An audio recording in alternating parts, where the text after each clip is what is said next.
Mana shu YouTube'dagi translyatsiya yonmayapti-da. Shunga vaqt ketyapti ozgina.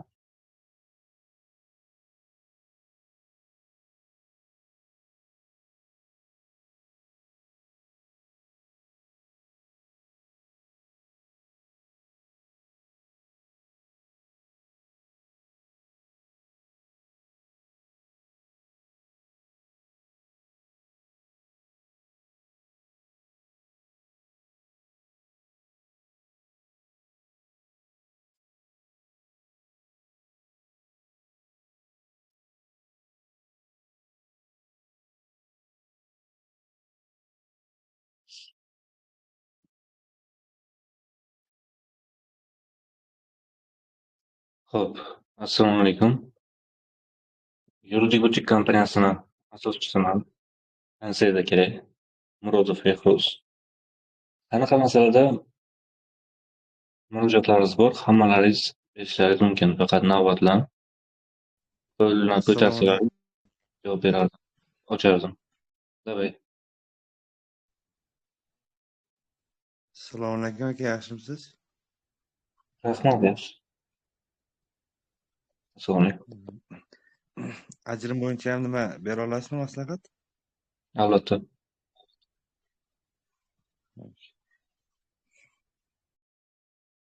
Ayol kishi bolalarini eriga 3 oy oshiq bo'ldi tashlab ketganiga. Mhm. Uni onalik huquqidan mahrum qildirsam bo'ladimi? Xulq-atvori qanaqa ayolni? Xulq-atvor endi bolaga yaxshi mehr bermaydi. Ko'p uradi, ko'p urishadi. O'sha bola ham zada bo'lganda. Xiyonat bo'lganmi biror marta? Yo'q. Bo'lmasa hozirgi holatda bersangiz ham sud rad qiladi onalik huquqidan mahrum qilishni. Faqat bolalarni alimentga berasiz. Bolalar uchun aliment undirishga sudga berasiz. Bu uchun hech qanaqa sud bo'lmaydi. Faqat bir hafta ichida sud buyrug'i chiqadi. Mana shu sud buyrug'ini 2 oy davomida ijro qilmagandan keyin, ya'ni aliment to'lamagandan keyin onalik huquqidan mahrum qildirsangiz bo'ladi. Hozirgi holatingiz bo'yicha birorta asos yo'q huquqdan mahrum qilish uchun. Yo'q, o'tganda YouTube'da o'sha bir advokat aytib qoldi, bolalar zulm ko'rsatib, agar 3 oygacha na tarbiyaga, na nimasiga qaramasa mahrum qildirsa bo'ladi degandi. O'shanga sizdan biroz so'raychi Endi degandim. bitta narsada hamma advokat ham gapiraveradi. Может, u hali studentlar va boshqalar amaliyotni bilmas. Faqat onalik huquqidan mahrum qilishda u aytayotgan asos bo'yicha oldin javobgarlikka tortilgan bo'lishi kerak. Bola qanaqadir huquqbuzarlik qilib qo'yadi yoki maktabiga bormaydi, bog'chasiga bormaydi, shunaqa holatlarda tarbiya bermaganligini oldin isbotlash kerak. Isbotlash uchun ota-ona o'zini majburiyatlarini bajarmagan bo'lishi kerak va ma'muriy javobgarlikka tortilgan bo'lishi kerak. Mana shu holatdan keyin O'sha akasi bilan chiqib eshitmay ketayotganda qoldi. akasi ham bolalar kerak emas bizga bola qilaversin. O'sha singlisini ham roziligini olib chiqib ketganda. Eng oson yo'li to'g'ridan-to'g'ri aytaman, faqat alimentga berasiz, 2 oydan keyin onalik huquqidan mahrum qilish uchun ariza topshirasiz. Shunda sudda yutib chiqishingiz mumkin. Boshqa holatda hech qaysi yutmaysiz. Даже uni o'zi mayli mana onalik huquqidan mahrum qilinglar degan taqdirda ham foydasi yo'q. Sud rad qilib beradi. Unda birinchi alimentga topshirib 2 oydan keyin nimaga topshirsam bo'lar ekanda? Shunday. Siz Qirg'iziston qonunchiligi bo'yicha so'ramayapsizmi? Yo'q, O'zbekiston bo'yicha. qonunchiligi. Aha. Xuddi shunday aytganday bo'ladi. Rahmat sizga. Xo'p, mayli.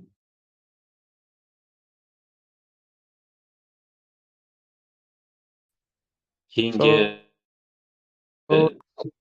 assalomu alaykum. Aka yaxshimisiz?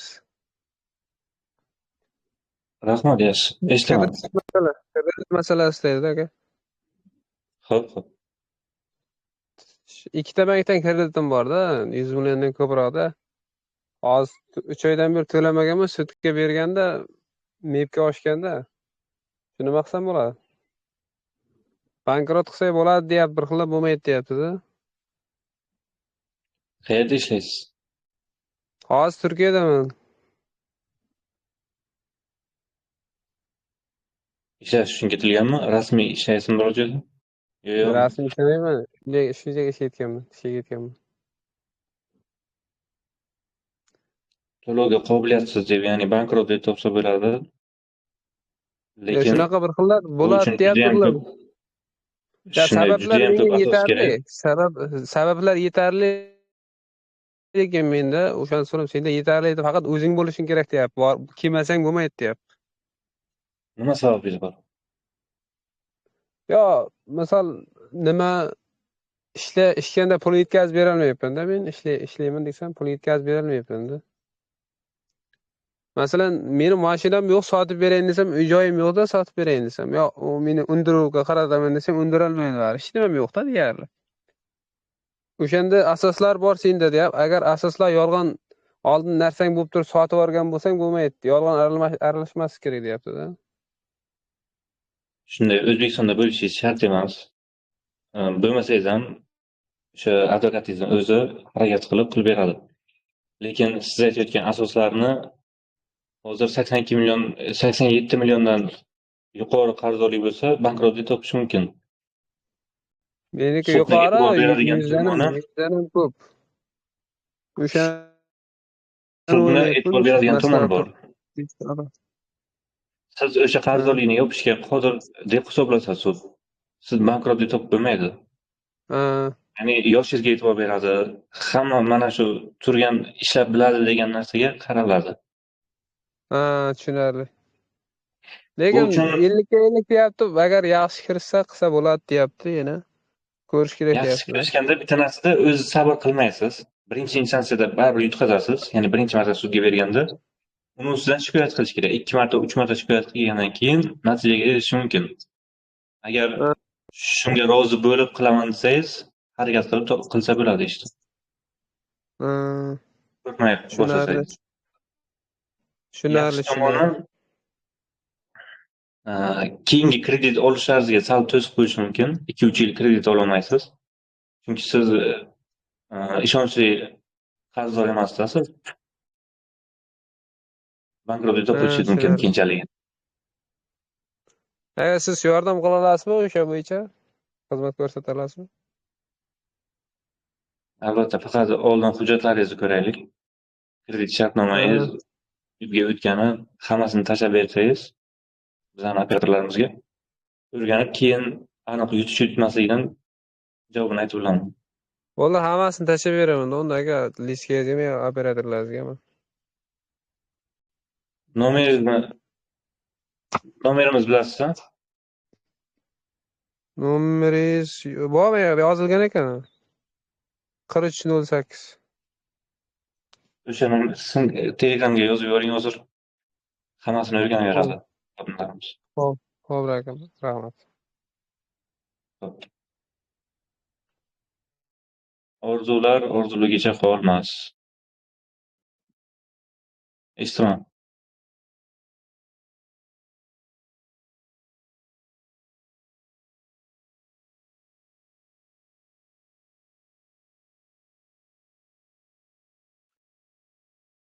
Kimda yana savol bor?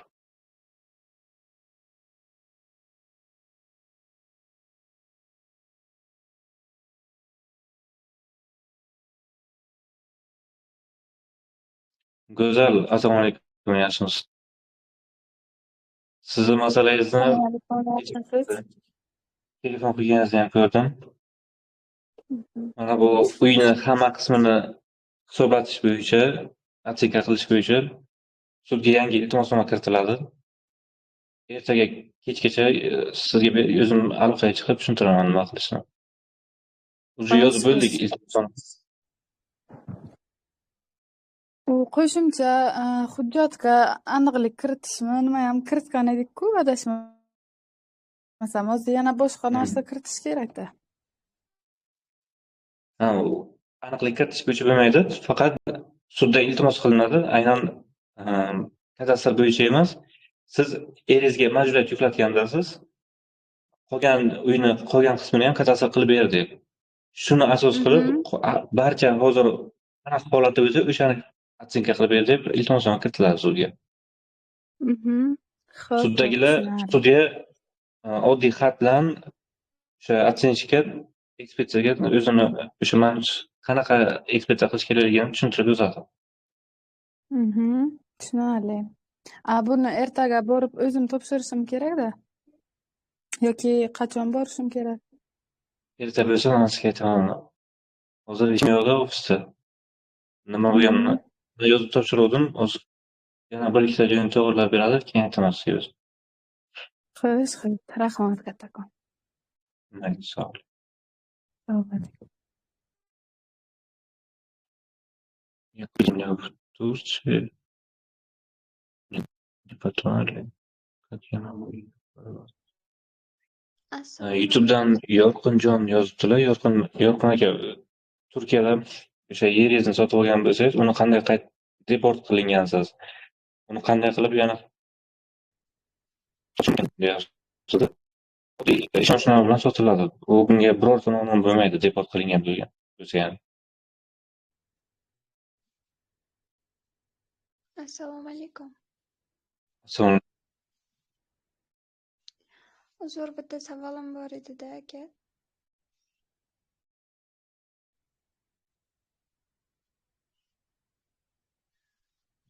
sizga javob beraymi yoki javob bermaymi? Firmamizda juda ham bir mashg'ul bo'lib ketganmiz. Bering savolingizni. Javobingiz juda ham zarurda, menga kerakda javobingiz. Bering. O'sha har doimgidek kadastr bo'yicha-da.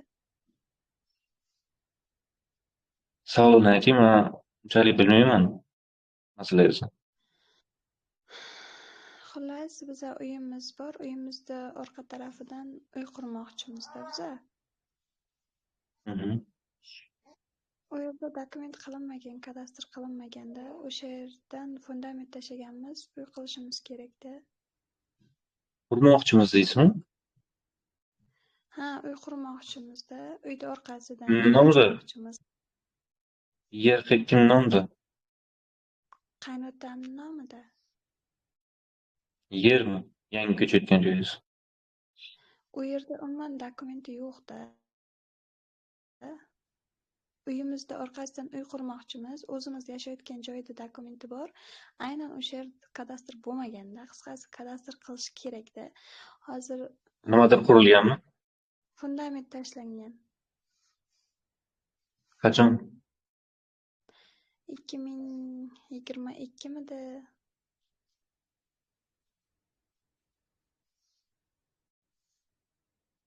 Nima qilib olmaysiz uchun? Hech qanaqa hujjat qilib olmaysiz. Kadastr qilish iloji yo'qmi? Qurishingiz ham mumkin emas.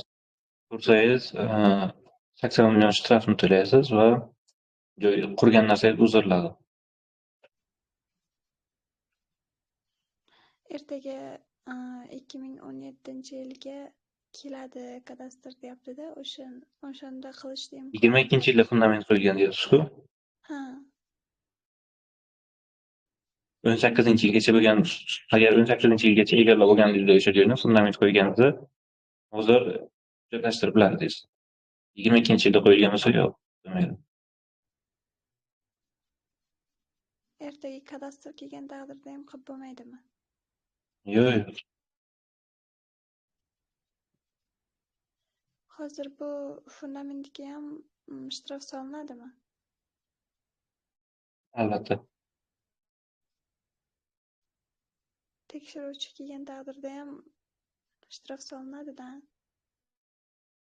Hammasiga ha deyapman-ku.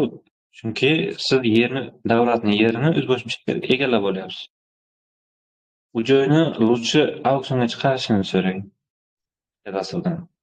Auksionga chiqartirib, keyin o'zi sotib olasiz.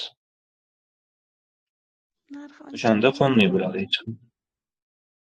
Tushunmadim. narxi baland bo'lmaydi-ya. Nechi sotib o'zi? Unday ko'p emas menimcha. 20-25 chiqib qoladimi? Вообще uy bilan. Hujjatsiz joyingiz 20-25 sotib.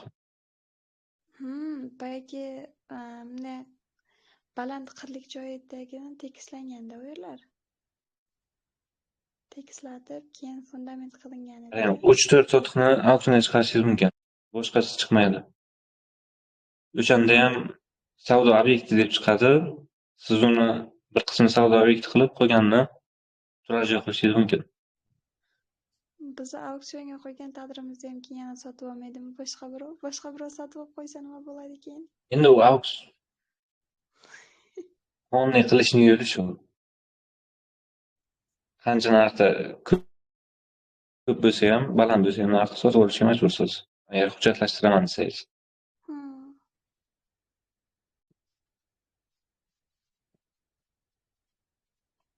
Bundan boshqa iloji yo'q demak, a? Yo'q.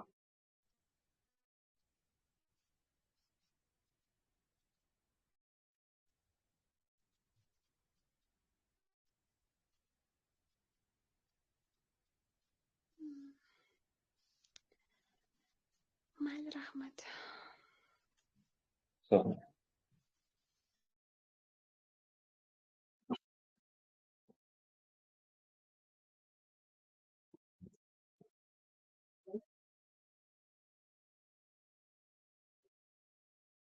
yana kimdan masala bor?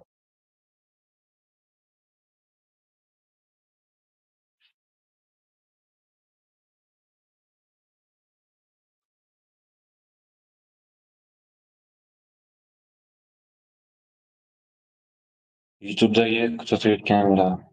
Assalomu alaykum hammaga. Savollaringiz bo'lsa bemalol berishingiz mumkin. Hozirgi berayotgan savollaringizni hammasini o'qib chiqyapman.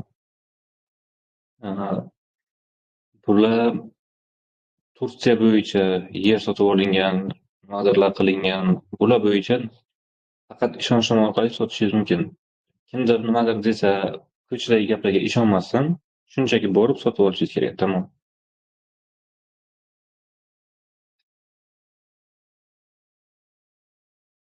Mana bu A deb yozilgan savolingizni beravering bizga. Alo, assalomu alaykum. Assalomu alaykum. Yaxshimisiz? Sog'lar. Savolim bor edi uy-joy bo'yicha. Xo'p. Mana biz katta yo'lda bo'yiga turamizda. Shunga yo'l remont bo'ldi. Uy-joylarimiz qarib 1 metrga chuqurga qoldi. Bu o'z-o'zidan uy-joyni bahosini tushishga olib keladi.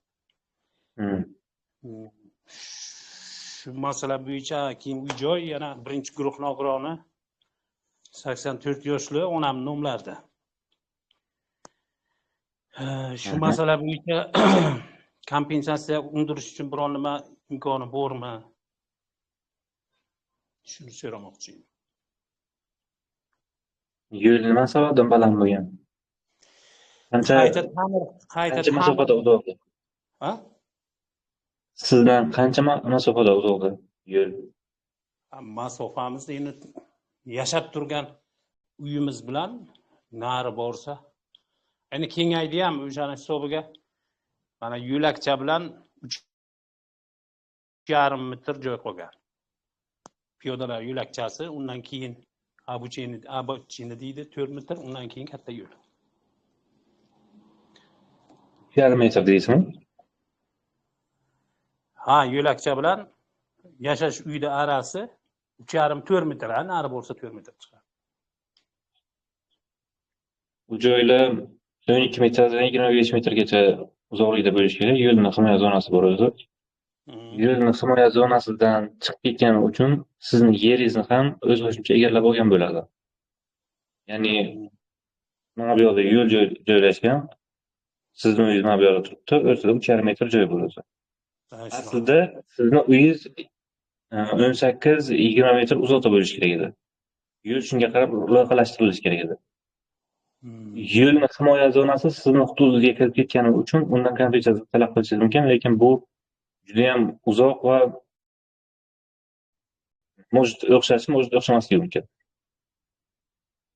Bu bo'yicha hech kim aniq Endi javob yana bera olmaydi. yana endi ular mana o'zimni tushunishim bo'yicha mana bu Ostonada ichkariga aholini o'zi nimasida haqqi. Endi yo'l Yo'q. davlatniki.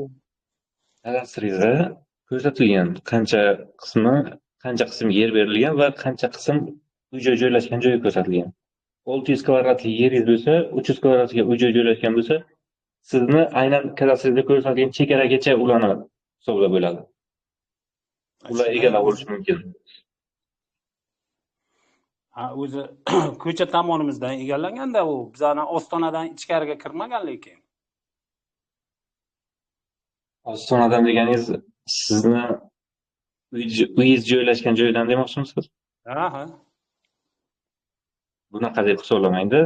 Uyingiz masalan 600 kvadratni o'rtasida joylashgan bo'lsa, sizning chegarangiz 600 kvadratni o'zi. Mana bunday, mana bu uy joylashgan, mana bu yoq chegara. Mana shu chegaragacha kelib biladi ular. Agar bundan o'tgan bo'lsa, sizning yeringizni o'z boshimcha egallab olgan bo'ladi. Mana shu holatda kompensatsiya berish mumkin. Ostonam deb bu 600 kvadratga to'liq uy qurmaganmisizmi? Endi sizga qaray tushuntirsam, o'zi 24 sotuq uy-joy, ko'cha tomonimiz shu Ostonadan tashqarisi baribir hisoblanmagan kadastrga. Mana tashqariga yer bor edi, ozroq, lekin bizga qarashli bo'lmagan, daraxt-paraxt ekib, soya qilib foydalanib yurganmiz. Qisqasi yugurib ko'p, ehtimoli kam deysiz-da, shunayda. Yutib chiqishda Ehtimoli bo'ladi, faqat UzAvto yo'lga tegishli bo'ladi sizni holatingizda. Yo'lni o'zi. UzAvto yo'ldan kompensatsiya undirish mumkin. Ana endi bu yana bitta masala. Avtoyo'l loyihalagan buni. Avtoyo'l loyihalagan, keyin o'z avtoyo'l ko'prik klasteri ishni bajargan. Mabodo men ishga kirishsam agar mani asosan davoim avtoyo'lga. Bular lekin ish bajaruvchi bular. Qaysini nima qilishim mumkin men? Osonroq. Balansda saqlovchi avtoyo'l bo'lgani uchun avtoyo'lni o'ziga da'vo kiritiladi. Yo'lni egasi avtoyo'l. Loyiha qilgan ham o'shalarda o'zi asossiz ravishga ko'targan, biron bir sababi ham yo'q, nimasi ham yo'q. Bir man emas, butun qo'shnilar hammamiz ham. Endi loyiha qilgan, u loyihachi tashkilotda, bu buyurtmachi-ku, buyurtmachi uni tasdiqlash kerak. Mayli shunaqa qurdik. Avtoyo'lni ayb borda yo'q.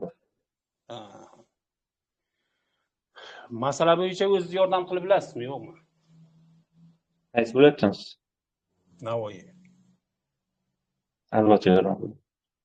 O'zim ko'rgan bo'lsangiz, Buxoro shahar hokimligida ishlaganman. Endi bo'shadim ishdan. Aynan kompensatsiya masalasi, yer masalalarida tajriba yetarli. Sizni holatingizda yetarli. Keyin yana bir surishtirishimga qaraganda, mana ekspertiza tayinlanar ekan, Xatcha Sulaymonova u yoq shundaysalar ham. Bu ekspertiza narx bo'yicha tayinlanadi. Agar sud sizni yeringiz egallab olinganini, sizga zarar yetkazilgan deb topilsa, keyin narx bo'yicha ekspertizani tayinlaydi. Bo'lmasa, ikkalamiz batafsil gaplashishimiz uchun bir telefon nomeringizni, biron nimasini qayerdan topsam bo'ladi? Yozib oling, 97lik.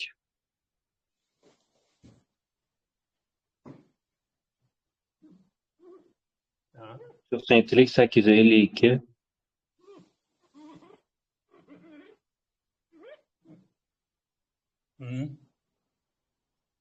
852 4208.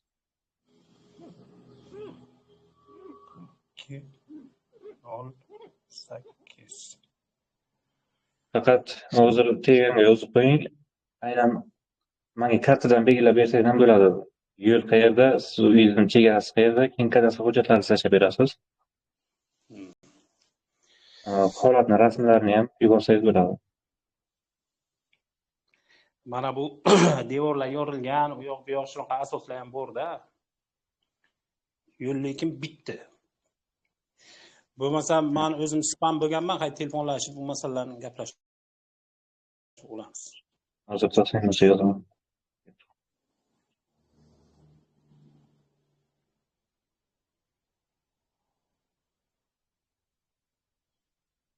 Yozib yubordim boshqa nima.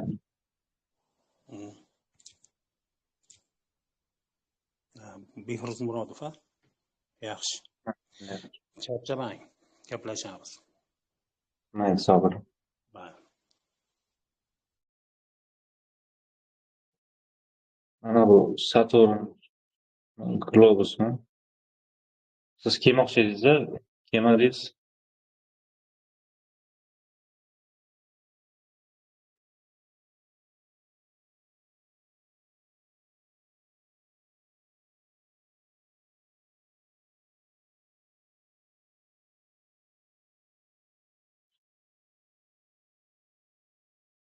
Ikki yuz kishi o'tkazib qo'yadi.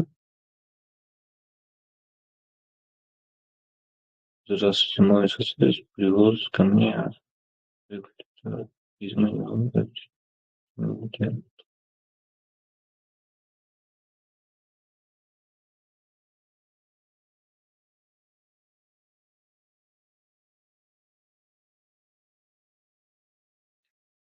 Eshniyozov, sizni qo'shningiz keltirgan bo'lsa, bu holatda uni qayerga joylashtirganligi, ya'ni o'zini maxsus biror qurganmi, nima qilgan bo'lsa, o'shalarni isbotlab berishingiz kerak sudga. Suyak bemalol u uyga olib kelishi mumkin. Faqat ko'chada sizga ovozlari yoki hidi xalaqit bermasa, bemalol foydalanish mumkin. Bu bo'yicha siz hech nima deyolmaysiz. Zafarbek Bayjanov. Qanaqa savol berasiz? Yozib qo'ygan ko'zi. Yurishimsiz deb so'rayapti. Здравствуйте, как дела? Живем в доме моего тетя.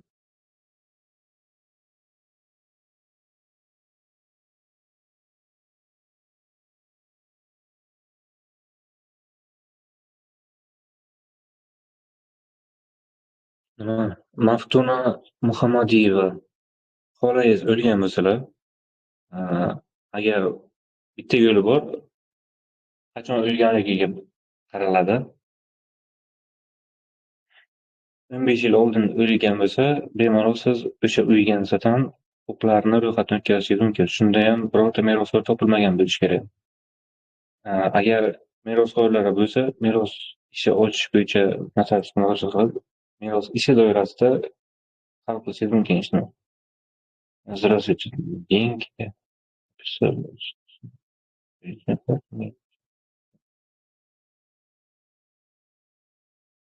Endi Atanazarova 3. Bu masalani men bilan hal qila olmaysiz-da, ichki ishlarga tegishli bo'lgan masala. Sizning kredit kartangizdan pul yechilayotgan bo'lsa, faqat murojaat qilib yoki biror nima qilib yurish foydasi yo'q. Uni asoslarini keltirib berishga, qaysi to'lov operatori tomonidan yechildi, qaysidan foydalanasiz, qaysi bank tomonidan yechilgan, asossiz orttirilgan boylik bor. Masalan, firibgarlar birovni kartasiga pulni o'tkazib yuboradi-yu, o'sha orqali pulni оборот qilib, pullar yo'q bo'lib ketadi. Topishning imkoni ham bo'lmaydi.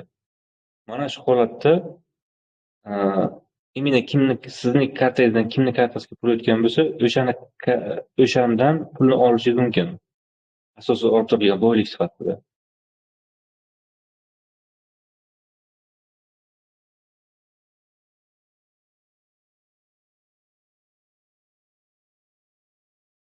Ishniyozov, sizga ham rahmat savol uchun.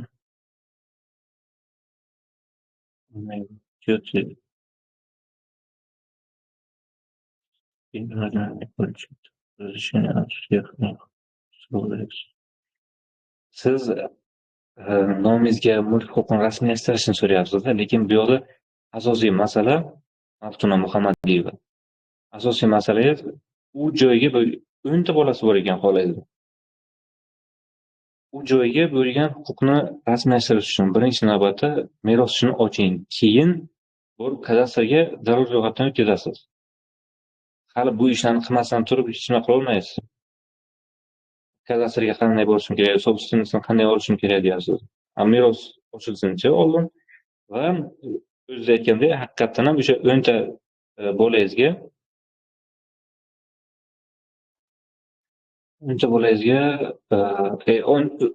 xolangizni 10 ta bolasidan razрешение olishingiz kerak.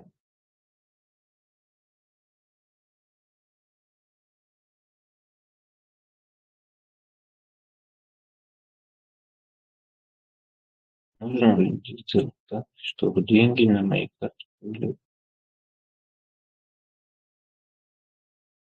Pul qanday qilib sizni kartangizga qaytariladi? O'zi firibgarlik deb olib ketilgan bo'lsa pul. Lutchi Atanazarova menga yozing. Telegram, mana shu firmaning raqamida Telegram bor. Hujjatlarini tashlang. Kimga o'tib ketgan kartadan? Biror tashkilot o'tib ketgan bo'lishi mumkin. Mana shularni aniqlab, aniq bir yo'lni aytib, qayerga murojaat qilishingizni tushuntirib beraman.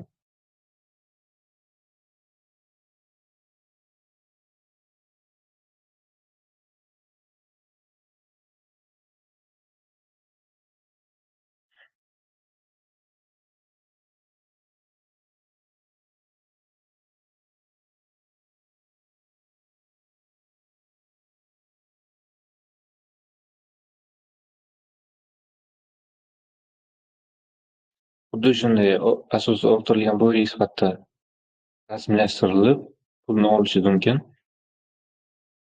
Faqat bu asosiy o'rtatilgan boylik jinoyat ishini qo'zg'atishdan rad qilish yoki jinoyat qo'zg'atish to'g'risidagi qarorda va uni natijalariga ko'ra aniq bo'lishi kerak.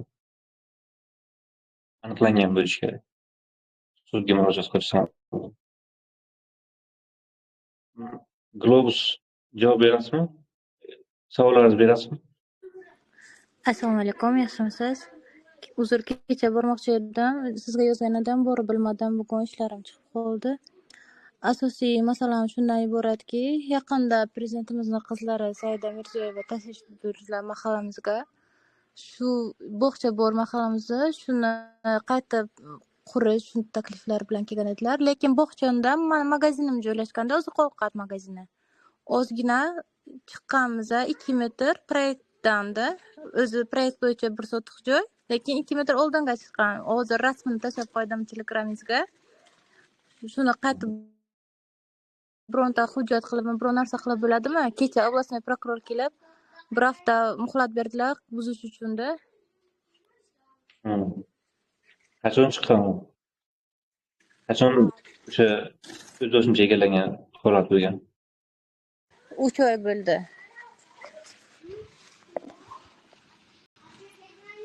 Yo'ldan chiqargansiz. O'zingizning hududingizdan. Proyektdan 2 metr oldinga chiqqanmiz-da. O'zingizning yeringizdanmi yoki boshqa kishining yerimi u? 2 metr oldinga chiqqan. O'zimizni joy. Qayta qurishga ruxsat bo'yicha murojaat qiling. Nimaga? Arxitekturaga yoki Arxitektura bilan bog'landim, nima qildim, hujja qilib bo'lmaydi.